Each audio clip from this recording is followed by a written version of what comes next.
The year was 1838, and the Cherokee people lived in their ancestral lands, surrounded by the towering trees, flowing rivers, and rolling hills of the southeastern United States. But beneath the beauty of their homeland, a storm was brewing. The promise of peace was betrayed by the United States government as President Andrew Jackson's Indian Removal Act was set in motion. The land they called home was to be ripped away from them. In the heart of this tragedy stood John Ross, the determined and steadfast leader of the Cherokee Nation. As the whispers of removal grew louder, Ross clung to the hope that the Cherokees' legal rights would protect them. But the fight ahead would be one of survival, not only of their land, but of their very way of life.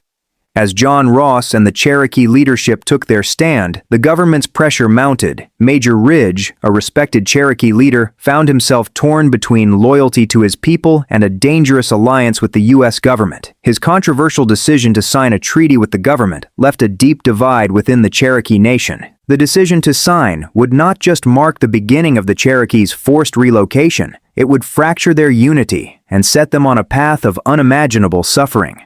The seeds of conflict had been sown within the tribe, but the worst was yet to come. The American Army, led by General Winfield Scott, marched into the Cherokee Nation, a symbol of the U.S. government's unrelenting determination. Scott's troops were ordered to round up the Cherokee and prepare them for relocation to a foreign land, miles away from their homes, in the barren wilderness of Oklahoma. In the faces of the Cherokee women, children, and elders, there was fear, disbelief, and heartbreak. This was no longer a political battle. It had become a personal one, a fight for survival in the face of overwhelming odds. The Cherokee were not the only tribe to face the horrors of removal. The Choctaw, forced to walk a similar path years earlier, had already suffered unimaginable losses. As the Cherokee prepared for their journey, they looked to the Choctaw, their predecessors on this harsh trail, seeking strength in their stories of survival. But the Choctaws' resilience, though inspiring, could not shield them from the brutality of the path ahead. As the Cherokee would soon learn, the removal would cost them more than their homes. It would cost them their lives, their culture, and their hearts. On the cold morning of October 1838, the first Cherokee families began their forced journey west. As the long lines of men, women, and children moved out of their villages, they looked back one last time at the land they had nurtured for generations. It was a land now stripped from them, a reminder of a broken promise. The journey was already unbearable. The roads were muddy, the weather cold, and the provisions scarce. Yet, even as the elements fought against them, the Cherokee carried on, driven by the will to survive. Their hearts burned with the hope that they could endure the impossible, but they could not know just how cruel the path would be. As days turned into weeks, the Cherokees' suffering grew. Inadequate food, lack of medical supplies, and the constant threat of disease began to take their toll. The elderly and children, most vulnerable to the harsh conditions, were the first to fall. Their cries echoed through the cold, desolate landscape, but their pleas went unheard. It was not just the physical toll that wore the Cherokee down, but the emotional weight of knowing that their fate was sealed, that no matter how hard they fought, they could not escape the grip of injustice. The tears of mothers as they buried their children, the cries of the hungry, and the bitter cold that froze their bones painted a grim picture of the struggle that lay ahead. Through it all, the women of the Cherokee Nation proved to be the backbone of their people. With their families to care for and the burden of survival weighing heavily on them, they faced the journey with courage that was both inspiring and heartbreaking. Their strength, both physical and emotional, held the nation together in the darkest of times.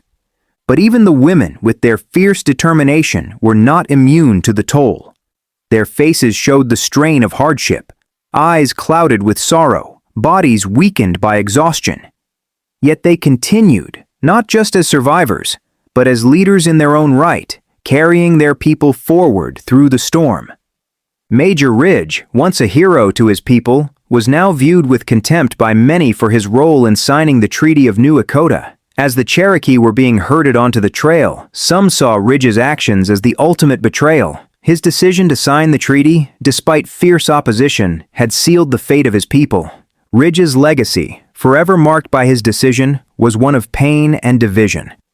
His death, at the hands of his own people, would serve as a painful reminder of the consequences of the choices made in the face of impossible circumstances. In the end, Ridge's actions only added to the heartbreak of an already broken people. Among the most heartbreaking sights on the Trail of Tears were the children, little ones too young to understand the reason for their suffering, too fragile to survive the harsh conditions. The journey was one of death for many of them. Some died from disease, others from the hunger and cold. Their deaths were not just a loss of life, they were the loss of a future. Each death sent ripples of grief through the Cherokee Nation. As each child's small body was laid to rest along the trail, a piece of the Cherokees' hope and future was buried with them. They were the innocent victims of a policy that cared little for their lives, their culture, or their humanity. One of the few remaining Cherokee leaders, Standwatie, stood firm against the overwhelming odds. Though his heart was torn by the betrayal of his own people, he carried on with his mission, leading the Cherokee through the wilderness, determined to protect what was left of their identity. Standwatie's leadership, though marked by pain and loss, embodied the unyielding spirit of the Cherokee. He fought not just for survival, but for the preservation of his people's dignity. His resilience would be a beacon to future generations of Native Americans, a testament to the strength of the human spirit. By the time the Cherokee reached their new home in Oklahoma, the toll of the journey was clear. The survivors, now weary and broken, faced an uncertain future in a strange land. The promises made by the U.S. government were empty, and the conditions in Oklahoma were as harsh as the journey they had endured. Yet, even in the face of overwhelming loss, the Cherokee Nation held on to their pride. Their cultural identity, though battered, remained intact. They would rebuild, as they had done before. But the Trail of Tears had left an indelible mark on their hearts, a wound that would never fully heal. The Trail of Tears was not just a chapter in American history. It was the defining moment of the Cherokee people's struggle for survival. It marked the loss of their homeland, the death of thousands, and the destruction of a way of life. But it also marked the beginning of a new chapter, a chapter of resilience, survival, and the fight to preserve their culture and identity. The Cherokee Nation, though forever scarred by the events of 1838 to 1839, would rise again. Their story, like the stories of many Native American tribes, is one of survival against all odds, and it is a reminder to us all that, no matter how dark the road ahead may seem, there is always hope in the human spirit. As the Cherokee began their journey west, they could not forget the Choctaws' own suffering. These survivors of the earlier forced relocation spoke of the relentless hardships they faced: frozen bodies left in the snow, families torn apart, and starvation creeping like a shadow over their every step. Now, the Cherokee felt the weight of those stories on their shoulders. The Choctaws' bitter experiences stood as a grim warning. The hope they once had that the worst was behind them had evaporated in the face of such cruelty. They shared what little wisdom they could, urging the Cherokee to hold on to each other, for it was the only way to survive the unthinkable. The strength of the Cherokee women became a beacon of hope in the darkest hours. They were the ones who kept the families together, ensured that children stayed warm at night, and provided comfort to the sick and dying. Their hearts were heavy with grief, but their love for their people pushed them forward. Mothers carried their children through endless days of walking. Some were lucky enough to find a moment of respite beneath the shade of a tree, but these moments were rare. The world was relentless, but the women of the Cherokee Nation carried the torch of resilience, knowing their survival was not just for them, but for the generations to come. The Cherokee had seen their homeland transformed over the years, from a thriving civilization to a target of greed and exploitation. They had once lived in peace, cultivating the land, farming, and raising their families. But the arrival of white settlers, driven by the lust for land and resources, had shattered their world. As they walked farther away from their homeland, the land that had given them life seemed to reach out for them one last time. The loss was not just geographical, it was spiritual. The Cherokee felt their ancestors' spirits slipping away as they left the very earth that had nurtured them for centuries. They had been uprooted, cast adrift in a world that saw them as little more than a nuisance. With each passing day, disease began to ravage the Cherokee people. Measles, dysentery, and fever took hold of those weakest from the long journey. Without proper medical care, these illnesses spread like wildfire. The air was thick with the scent of death, and the cries of the ill filled the night. Though many struggled to find enough food to survive, it was the disease that claimed the most lives. The elderly, children, and the weak suffered the most, with mothers forced to bury their own children along the trail. Each grave was a testament to the failure of the U.S. government, a government that promised a better life, but delivered nothing but hardship. Stand Watie, a prominent Cherokee leader, remained a symbol of defiance throughout the march. Though he had reluctantly signed the treaty that would lead to removal, his heart was torn by the destruction it caused. Still, he believed that if the Cherokee were to survive, they needed strong leadership to guide them through the perilous journey. Watie's stoic resilience stood out in stark contrast to the suffering around him. While many in his own tribe viewed him as a traitor, he continued to lead, not out of loyalty to the U.S. government, but because he believed the Cherokee could survive if they remained united, despite the harshest of trials. General Winfield Scott's army, tasked with ensuring the removal of the Cherokee, did not care for the suffering they caused. To them, the Cherokee were simply a nuisance to be dealt with, and their orders were clear. March them out, get them to Oklahoma, and do not let anything stand in the way. The soldiers' indifference to the plight of the Cherokee only added to the pain, for they were supposed to enforce the will of the government, no matter the cost. In the eyes of the soldiers, the Cherokee were nothing more than obstacles. Yet, the faces of the Cherokee, their pain, their resilience, stood as silent protests to the cruelty being inflicted upon them. The soldiers, who had once sworn to protect the land, now served as the very instrument of its destruction.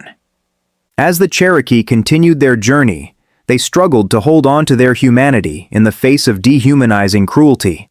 The hunger, the cold, and the death surrounding them made each day harder than the last, and yet they carried on, not because they had hope, but because they had no choice. The survivors held on to each other, keeping what remained of their culture and identity. Even in the most unbearable circumstances, the Cherokee never forgot who they were.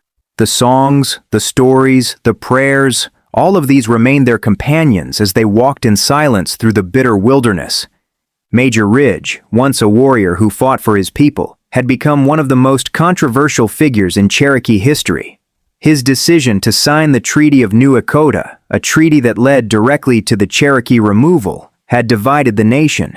While some saw him as a pragmatic leader trying to save his people, others saw him as a traitor who betrayed the very essence of Cherokee sovereignty. Ridge's actions led to his death at the hands of his own people, a grim reminder of the internal divisions the removal caused. His death symbolized not only the physical destruction of the Cherokee Nation, but the fracturing of its soul, torn apart by the betrayals that marked their journey. The loss of life among the children of the Cherokee was perhaps the most heartbreaking aspect of the Trail of Tears. The young were the most vulnerable, and the brutal conditions they faced on the journey, hunger, disease, and exposure, took the lives of thousands. In a small, quiet grave along the trail, a mother might bury her child, knowing that she could not protect them from the cruelty of the world. The death of these young souls marked the death of a future, the death of a generation that would never see the prosperity of the land they had lost. Their sacrifice, though heartbreaking, became a symbol of the strength and resilience of the Cherokee people. As the Cherokee made their way into the unfamiliar lands of Oklahoma, the fear of the unknown grew with each passing day. They had been promised a land of peace, but nothing was certain. The horrors of their journey, coupled with the uncertainty of the future, filled the Cherokee hearts with dread. They had lost everything, land, culture, and family, and now they were left to face a future with no guarantees. For many, the thought of what awaited them was more terrifying than the journey itself. Would the government honor its promises? Or had they simply traded one nightmare for another? The answers remained out of their reach as they walked further into a dark future that seemed endless. President Andrew Jackson, the architect of the Indian Removal Act, stood at the center of the Cherokee's suffering. Though he had promised a new life for the Cherokee in Oklahoma, it was a promise built on lies. Jackson's actions forever altered the fate of the Cherokee, as his policies led to their forced migration and death. Jackson's disregard for Native American lives became a stain on American history, a reminder that the power of a single man could shape the destinies of thousands. But for the Cherokee, the betrayal was not just a political failure. It was a personal one. Their trust had been shattered, and the land that had once been their home was now lost forever. After months of hardship, the Cherokee finally reached their new home in Oklahoma. But what awaited them was not the promised land of peace. Instead, they found barren land, a hostile environment where survival was just as uncertain as it had been on the journey. The survivors, though grateful to be alive, faced a grim reality. The end of the Trail of Tears marked the beginning of a new struggle for the Cherokee. The relocation was not the end of their suffering, but rather the start of a new chapter in their fight to preserve their identity and culture in a land that had been thrust upon them. The journey, though physically over, would leave scars that would last for generations. The Trail of Tears remains one of the most heartbreaking chapters in Native American history. It is a story of betrayal, loss, and the survival of a people determined to hold on to their identity, despite overwhelming odds. The Cherokee, and the other tribes who suffered during the removal, left behind a legacy of strength and resilience that continues to inspire generations of Native Americans and others who fight for justice. Though the Cherokee people were scattered and torn apart by the journey, their spirit lived on.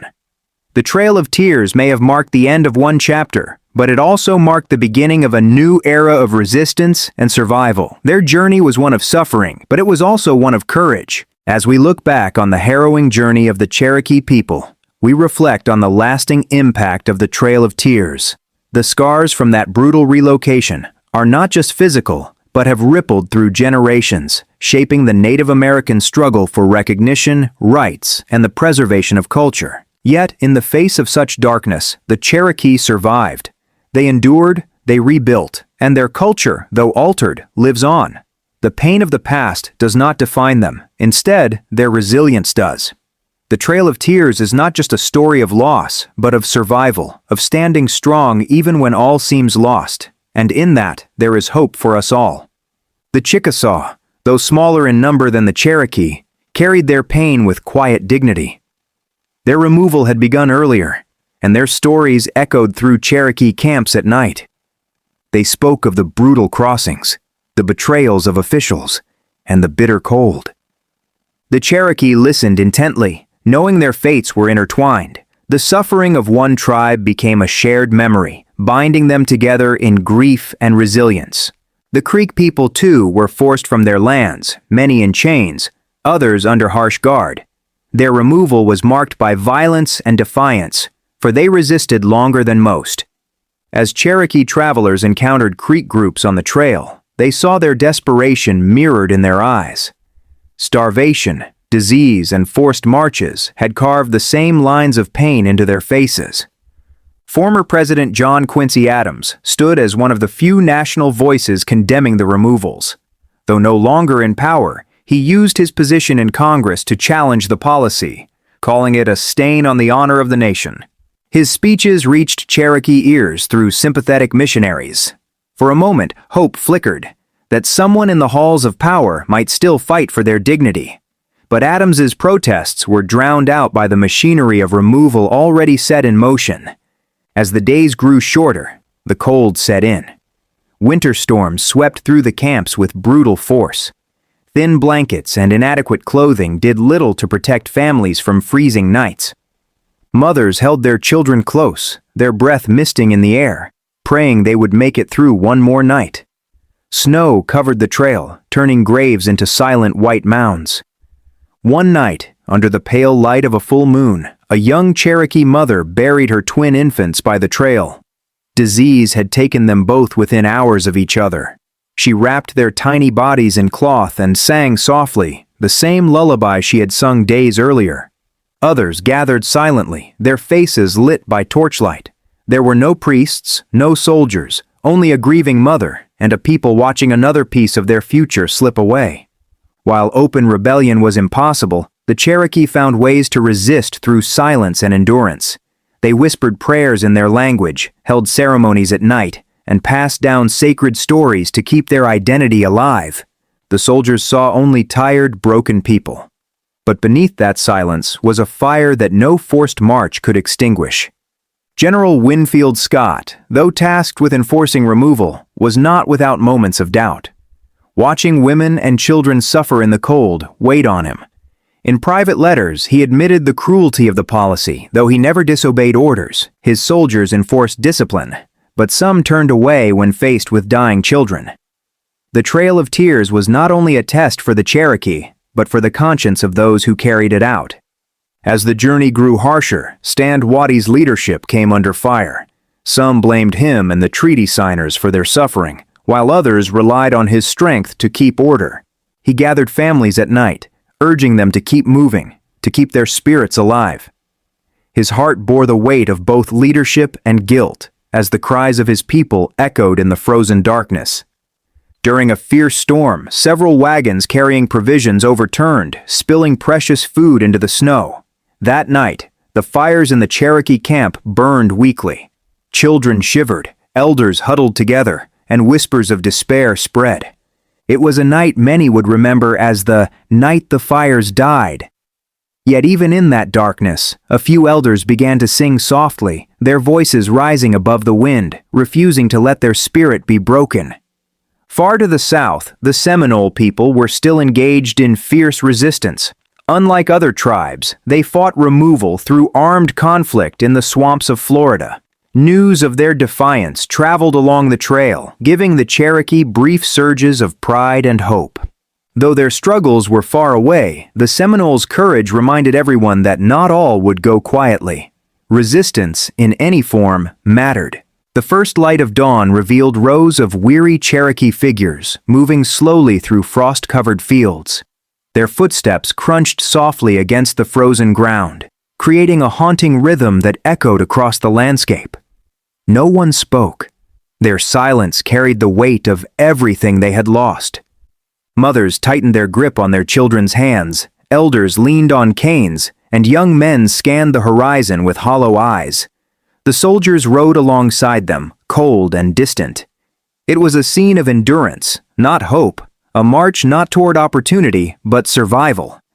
John Ross rode near the front of one group, his heart heavy.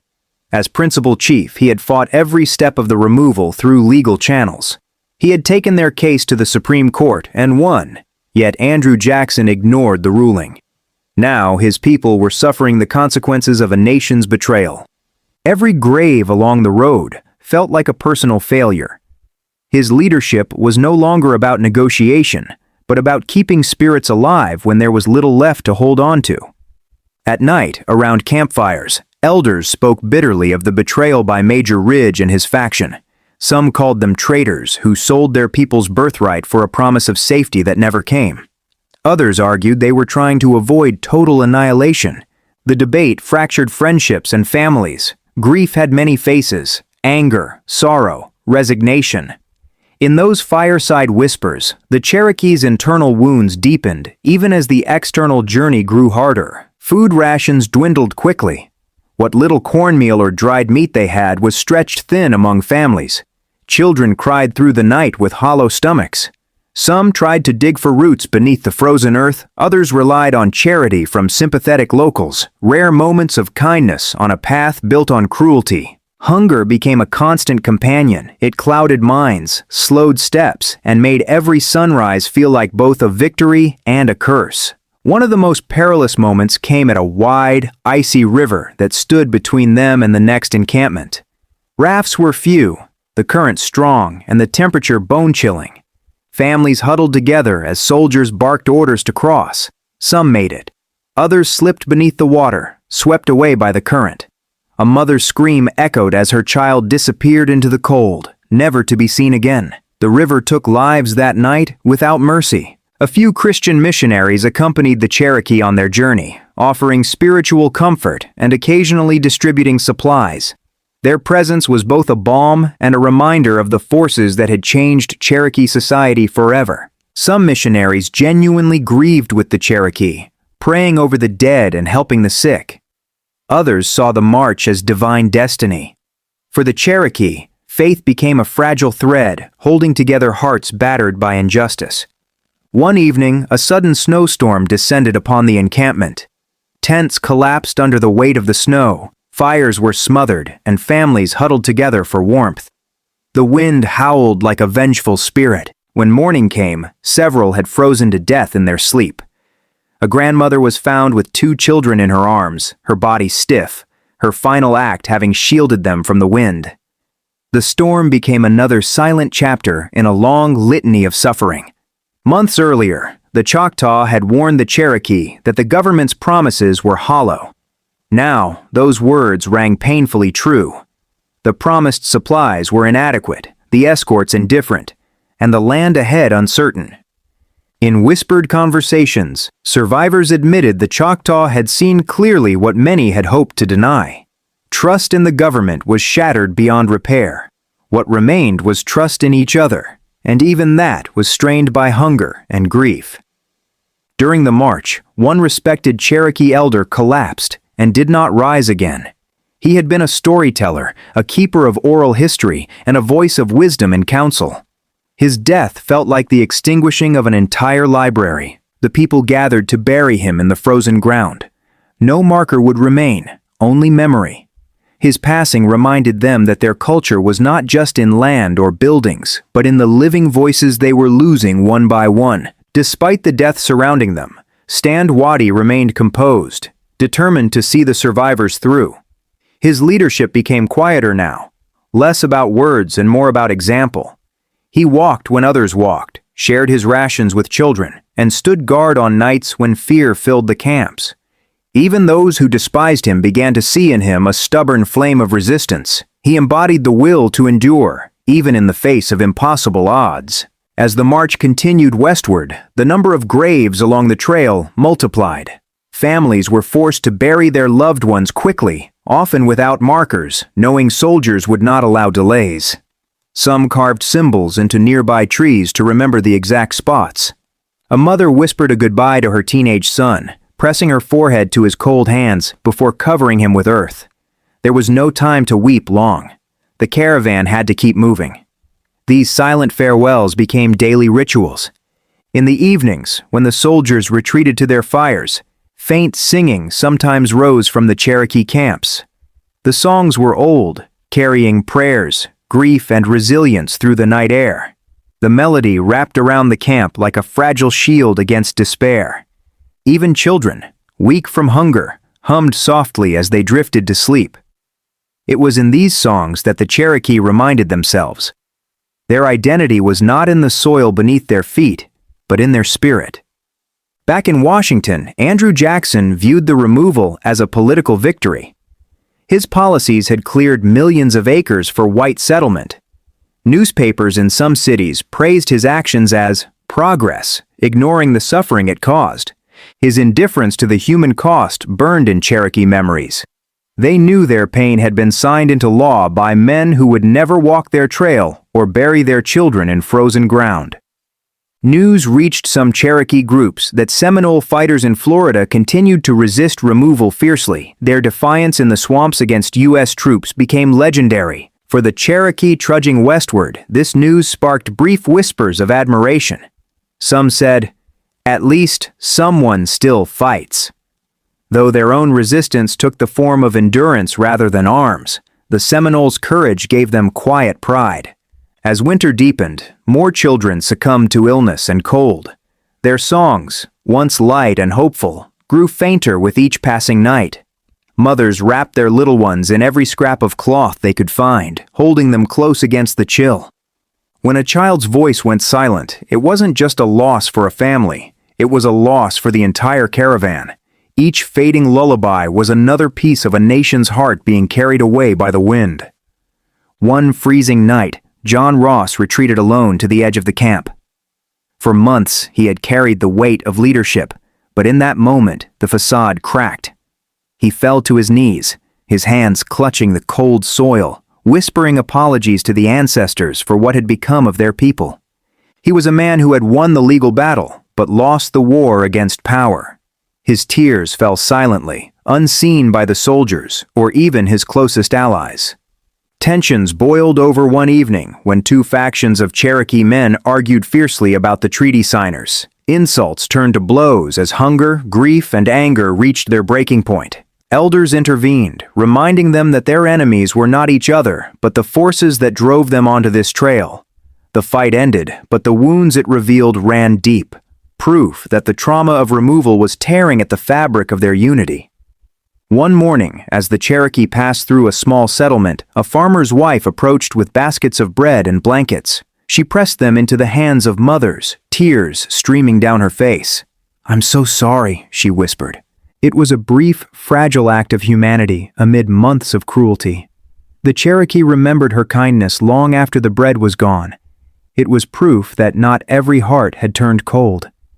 General Winfield Scott, torn by what he witnessed, wrote a private letter describing the removal as a cruel necessity.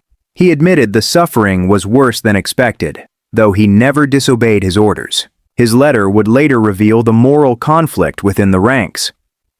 For the Cherokee, such sympathy meant little in the moment. The soldiers still forced them forward, no matter what guilt their commander felt. After months of walking, the Cherokee began to see the outline of their new land on the horizon. Oklahoma lay ahead, foreign and cold, relief mixed with sorrow. This was not a joyous arrival, but the end of a brutal exile. Many who had begun the journey were gone, their graves scattered behind them. Those who remained stared silently at the horizon, unsure what waited. Only knowing they had survived what should have destroyed them, the Cherokee walked toward the unfamiliar land, each step a reminder of what had been lost. The barren wilderness of Oklahoma loomed ahead, but there was no feeling of triumph. Their spirits had been broken by the journey. They had been torn from their ancestral homes, forced to bury their loved ones, and now they were about to enter a desolate land that could not replace what they had lost. Yet, in their weariness, there was something else: resilience. It was a silent vow shared among the survivors that their people would endure, that their culture would rise from the ashes of this forced exile. As the Cherokee approached the new land, the last of the deaths began. An elderly woman, too frail to continue, passed away quietly one night. A father who had carried his sick child for days collapsed beside the road, his heart giving out. A child, too weak to walk, finally succumbed to fever in the arms of his mother. Each death seemed to add a layer to the weight the survivors carried. The toll of this forced relocation was not just in the bodies lost, but in the crushing of hopes, the extinguishing of dreams, and the quiet disappearance of an entire way of life. Stand Watie, having led his people with dignity through the worst of the journey, found himself at a crossroads. His tribe had reached the land promised to them by the government, but it was not the land they had once known. The land was dry, barren, and hostile. In his heart, Watie knew the battle was not over. This land could not sustain the Cherokee as they once were. For Watie, the land was both a symbol of survival and a reminder of the injustice his people had endured. The struggle for identity, for survival, would continue, though this time it would take a different form. He understood the cost of compromise, and now the struggle would be to preserve what was left of his people's dignity. The survivors, though broken and battered, began to rebuild in Oklahoma. It was not the land they had dreamed of, but it was the land they were left with.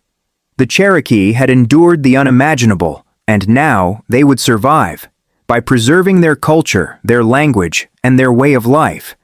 Yet, even in this new land, the Cherokee refused to forget. Their history, their stories, and their resilience remained unbroken. The scars of the Trail of Tears would never heal, but they would serve as a reminder of their strength, their unity, and their unyielding will to survive. As the years passed, the Trail of Tears became a dark chapter in American history, one that would never be forgotten by the Cherokee or any other Native American tribes. It was not just the deaths along the trail that mattered, but the survival that followed. The Cherokee, though torn apart, rebuilt their nation. They honored the memory of the dead and carried forward the lessons of their suffering. Their story became a symbol of resilience, of a people who had lost everything and yet managed to find a way to keep going. The Trail of Tears was a devastating blow, but it was also a testament to the strength of the Cherokee Nation, whose spirit would never be fully extinguished. Though they were forced to leave their ancestral lands, the Cherokee people never abandoned their identity. The legacy of the Trail of Tears lives on today in the hearts of Cherokee descendants and in the culture, language, and traditions that were preserved against all odds. The story of the Trail of Tears teaches us that true strength is not found in how we stand when things are easy, but in how we endure when everything seems lost. Even in the darkest times, resilience, unity, and the preservation of culture and identity can help us survive the harshest challenges. The Cherokee Nation's survival after the Trail of Tears is a testament to the human spirit's capacity to rebuild, recover, and thrive even in the face of overwhelming adversity. If this story moved you, please take a moment to like, share, and comment below with your thoughts on the Trail of Tears. Don't forget to subscribe and hit the notification bell so you won't miss our next chapter in the journey of Native American history. Let's keep their stories alive and honor their legacy. Thank you for watching.